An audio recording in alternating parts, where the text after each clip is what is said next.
Hello, and welcome to Friday's Query, where every week I take a question from somebody who's emailed in and I answer it in a short version on my YouTube channel, Coherent Star. You can check it out every week. So welcome if you're a first-time viewer.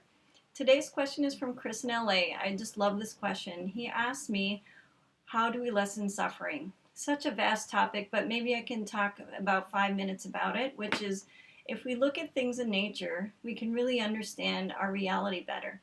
And we really suffer, and so all of us suffer. And if we look at the ocean, there's all these layers in this ocean, isn't it? It's a beautiful analogy. And we have to work from the bottom up. Things come up through the layers, right? So on this bottom deep layer, we have just this basic suffering. What is the situation? Perhaps it's the name of the situation: illness, injury, emotional injury, situation, breakup, love, whatever it is. This is just suffering. This situation is hard. It's a type of suffering that all of us have to work through. We're one in this. And things come up from the depth, like in the ocean, in each one of us, and it's really personal, unique to each one of us. What is coming up and merging from that ocean is necessary for healing. So it's important to create as much of a clear atmosphere in oneself to hear what is it that this situation is coming forth and bringing forth, this pearl of nugget of wisdom, so to speak, that I'm to glean from the situation. And what happens is, as this is emerging up through the layers, it goes into other layers, which doesn't bring it much clarity, which can mess it up, so to speak.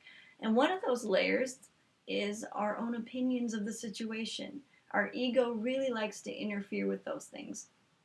For example, our ego will determine this is good or bad for us. This illness is wonderful. It's my friend. This illness is bad. I would like to just cut it out, right? So our ego is really adds this extra layer of suffering based upon its opinions on what the situation is.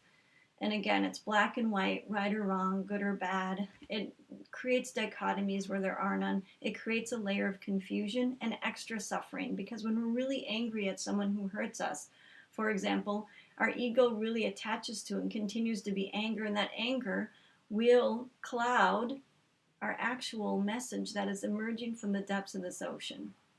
Now, another layer that this has to work through is a third layer, which is other people's opinions about your situation.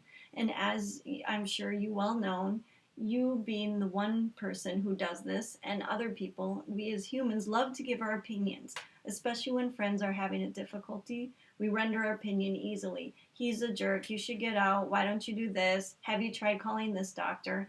Oftentimes, we forget to listen as just a witness, just to witness the pain and suffering of another person without advising, without the desire to help. Of course, we desire to help from a place of compassion, but sometimes just the first step is listening and acknowledging what's happening and the difficulty in that. This can really resolve, I found in practice, just a lot by really striving to understand what the person is experiencing in the situation. So this third layer of suffering can cause a lot of confusion when maybe your clear guidance inside is, I need to stay in the situation, and another person's opinion is, you need to get out. It creates confusion. So this is another reason why this third layer of opinions can be quieted down by sometimes when you're going to tell a friend or an acquaintance about your situation, you can let them know what you need. If you need advice, say, I'd like to know your true opinion about this when I'm done telling you about it.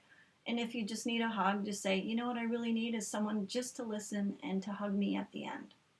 And so it's really good to set your boundaries within your own self, with your own ego. I don't need to keep hearing the anger. Or it's good to set boundaries with people outside of you in order to alleviate the suffering and confusion as much as possible, so you can really hear clearly what it is you need to do to heal. I hope this has been helpful, and it's been really fun to talk to you today. We'll see you next week. If you'd like to send in a query yourself or a question that you have, please see the email below and send me a question. It might be my next week's pick. See you then. Have a great week.